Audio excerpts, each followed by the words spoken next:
Hi everybody. Feels like coming back home. Actually, it's my second visit this year, so it's like second time home. And now I'm based in Calcutta, so hopefully more and more in the coming years as well. I hope you can hear me well, right? Just checking. Last row. Yeah? Okay. Great. So with a designation like President Value Creation, I took on this role about 5 weeks back. And believe you me, more than 100 people in that short time frame who asked me, what is this designation about? What is value creation? But you know what, I personally believe it's not something that's so strange or so difficult to fathom. So let me ask all of you here present today to give me a few examples of either startups or even large companies who have, let's say in the last recent 2 or 3 years, created a lot of value. Anybody? Give me 2 or 3 examples at least. Anybody, please. Just speak out loud. Zero. Zepto. Blinkit. Yeah. Any large companies apart from startups? Startups is easier to sort of identify as the creators of value, right? NVIDIA, absolutely. What an example, right? The most valuable company now in the world.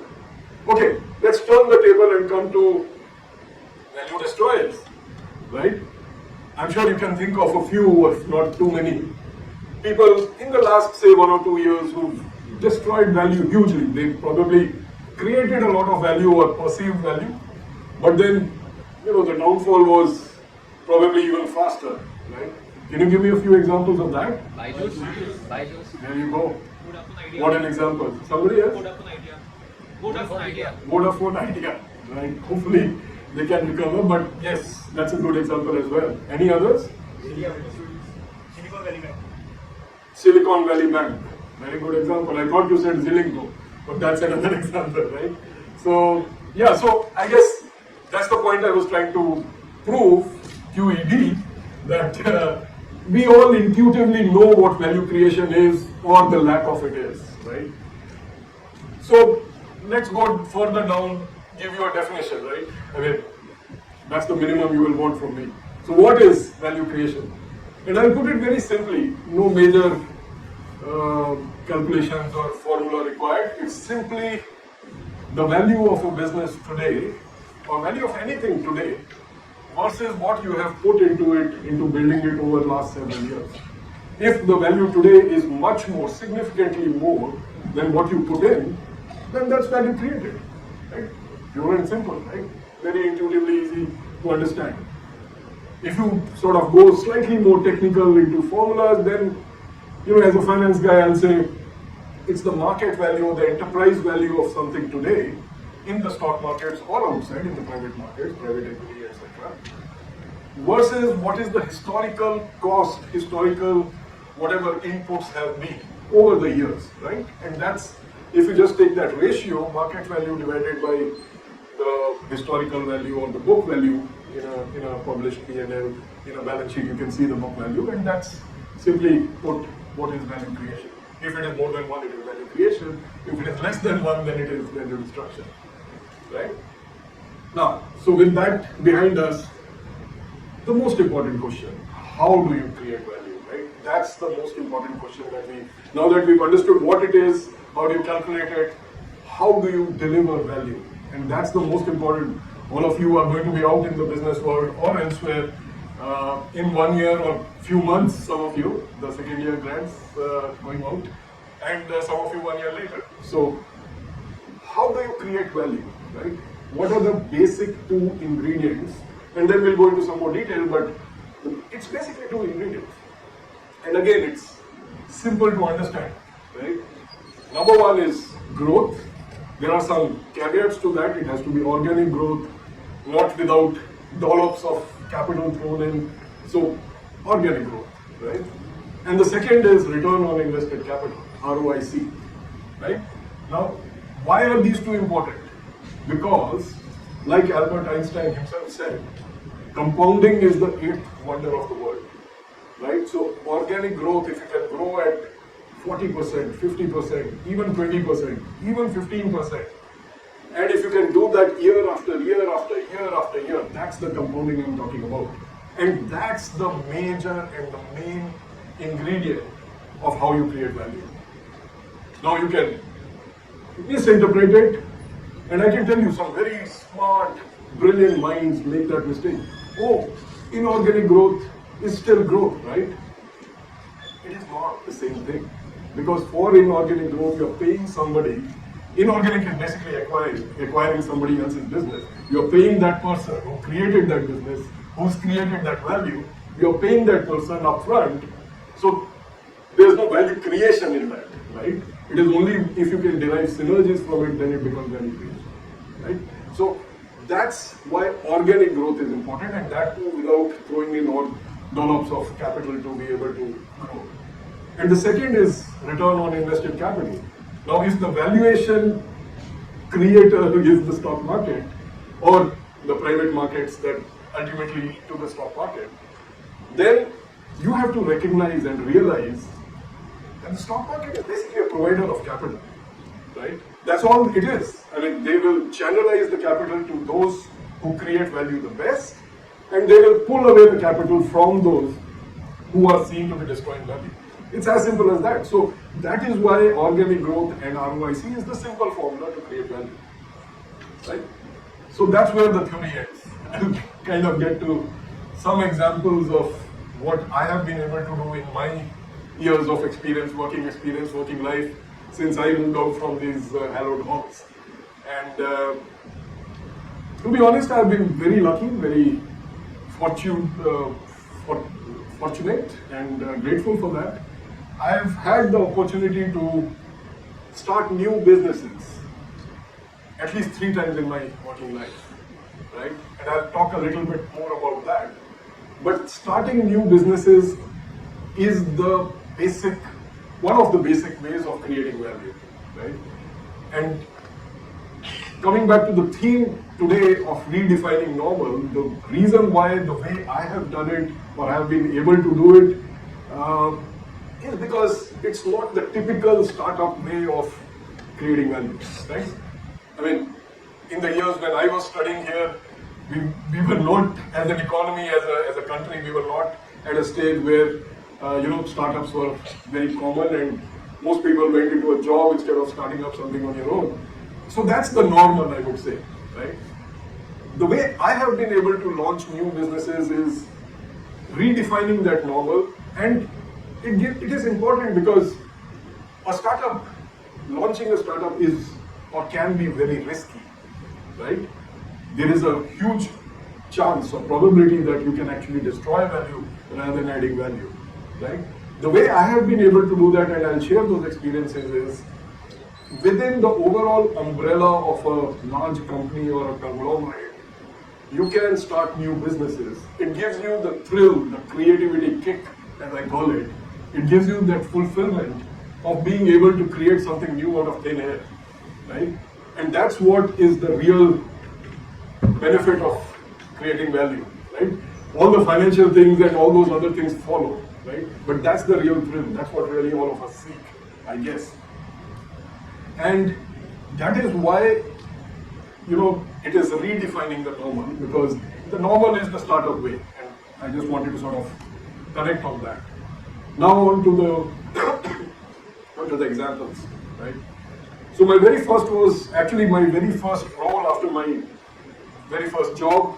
There was a training period, and then I seized the opportunity in the very first ice cream division that HUL, Hindustan Unilever, was creating. At that time, I was the second employee. I took the initiative. My boss, my mentor, was the first employee, and took the initiative to join him and plunge right into creating a new business within HUL. Now, HUL or Unilever, the parent, has always been, or for a long time, been one of the largest ice cream producers and marketers in the world. But in India, at that point in time, ice cream, or even now I think, ice cream was reserved and is reserved for the small scale sector. And we all know HUL is by no means a small scale player, right? And so we were we had to face such very basic challenges, and we did that using a new frame of, it's an ice cream all said and done, but we called it frozen desserts. We made it in a way which sort of was not covered by the laws and the compliance and all that. So found a compliant way of launching something we wanted to do. Built a world-class international standards, Unilever standards factory out in Nashik, and launched the Walls brand, which was the Unilever brand, back in 1994, summer of 94, and it was a huge success.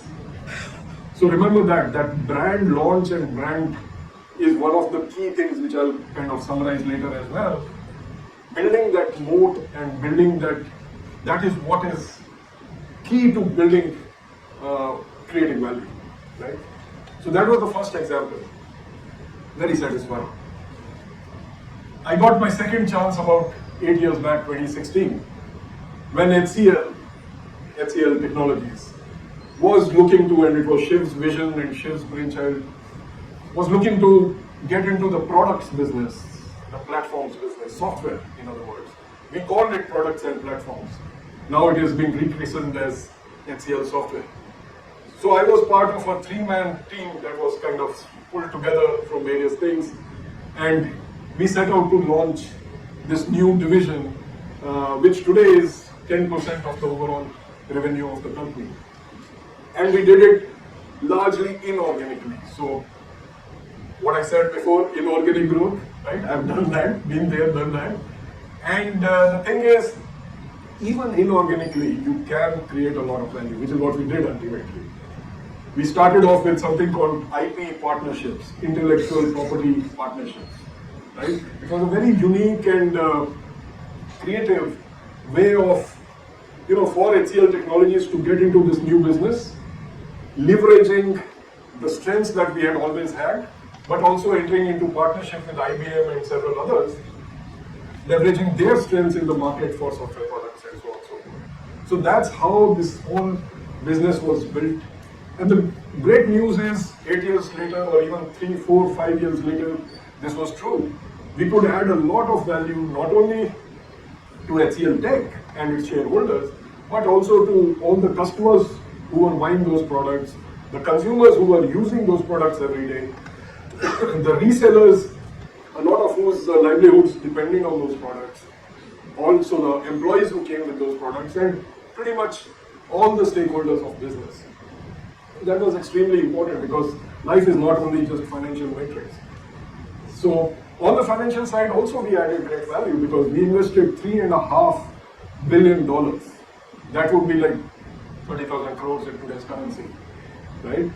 We invested that much, but mind you, we got back an IRR of 23% in US dollar terms, which is post-tax, and this is unlevered IRR I'm talking about, right? Unlevered IRR of 23%. In rupee terms, it was 26, 27%. That's what we generated, even though we built it inorganically, right? So that's the second example of where we could create a lot of value. And the third is here and now. I just joined this new role, and we have a bunch of new businesses that we are looking at, some of which are already announced, some more that we are looking at internally, and at some point we'll come out with it. The ones which are already announced, I can share a couple of them with you. One is a very interesting new JV we have tied up with an Australian group of scientists, one of them had been nominated for the Nobel Prize, and we are now working on building a pilot and then finally commercializing a component, a specialty chemical which goes into making the electric vehicle batteries. And at least the lab results show that it extends the range of those batteries by up to 5 times. And you can imagine range anxiety is today the biggest hindrance for much more adoption of electric vehicles. If and when we succeed, I think that is something we can all put behind us. So it's such a killer app as that. The second thing is again a specialty chemical called green chelates, which we are building to replace certain detergent and cleaning agents components, and so on and so forth. So renewable energy is another one, solar, wind, and all of that. So that's the three examples I had of creating new businesses, right? And creating new businesses is the more intuitive way of understanding value creation, but I'll add one more. And this is on shareholder value creation. As the name suggests, shareholder value creation is in the markets, in the eyes of the market, how they value HCL stock. And this is what I've been doing for most of the last 6 years. And happy to state that, it was a challenge that was thrown to me in the boardroom by none other than Shiv himself, saying, why is the multiple of HCL Tech lower than TCS or Infosys? Right? In my very first board meeting as the CFO. So I took on that challenge, and happy to state that that's no longer the case, at least with Infosys and Wipro and everybody else in the large cap. But yeah, TCS is still ahead, but hopefully one day. And how did we do it, right? Ultimately, it's the how that matters. And again, I go back to the same formula of organic growth and ROIC. And there were many more details behind it. So maybe I'll touch upon a few and then leave the balance for you to research if you're at all interested. So organic growth is something which over the last at least 3-4 years, HCL has been at the top of the pile. And ultimately it's about long-term value growth, right? You can create value 1 year, which gets destroyed the next. That doesn't count, right? I'm talking about long-term value creation, which is why I would speak about at least 3-year rolling kind of numbers, right? So 3-year value growth is what I'm talking about, and we have been pretty much at the top compared to all our very formidable peers, right? The second thing is then, it actually got me my nickname of Prateek Cash, because that's how I was, forcing everybody in the leadership team back at HCL Tech to sort of understand what it takes to create value, right?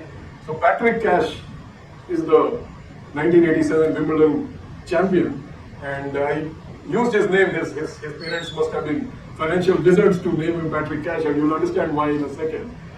So Prateek Cash is important simply because PAT is profit after tax, right? So you have to deliver the best profit after tax as a percentage of revenue on a year-on-year basis, and so on and so forth. So that's where the PAT comes in. RIC, I already talked about it, right? ROIC, PAT RIC. So return on invested capital, and the most important thing is capital efficiency, right? So we coined a term called don't leverage the balance sheet, which means don't invest your shareholders' money. Don't leverage the balance sheet, leverage the ecosystem instead. What that means is instead of deploying your own capital, leverage either the banking system or the suppliers, the ecosystem that exists, and you get somebody else to finance that rather than putting in your own money. So that's the RIC part. Cash, do I need to explain that? Obviously, cash flows, right? Ultimately, any company, whether it's a startup or one of these large companies that I've been talking about, you have to generate cash, operating cash flow, free cash flow. That's what really drives the markets. So that's how Prateek Cash, even today you go and wake up anybody in the leadership team of HCL Tech at 2 a.m. or 3 a.m. say, what does Prateek want you to do? Prateek Cash. So it got to that stage, and that was my way of making sure that people remember it. Other things, improving the dividend payout ratios, launching an ESOP or RSU plan so that the interests of the leadership are much better aligned with the interest of the shareholders, and so on and so forth. Right, so hopefully those 3 or 4 examples and the theory behind it helps you understand value creation much better. And my dear wish, my fervent hope is that some of you are able to seize those opportunities as you get out into the working world, into the corporate world, and are able to sort of create value for yourself and for your companies. Thank you all very much.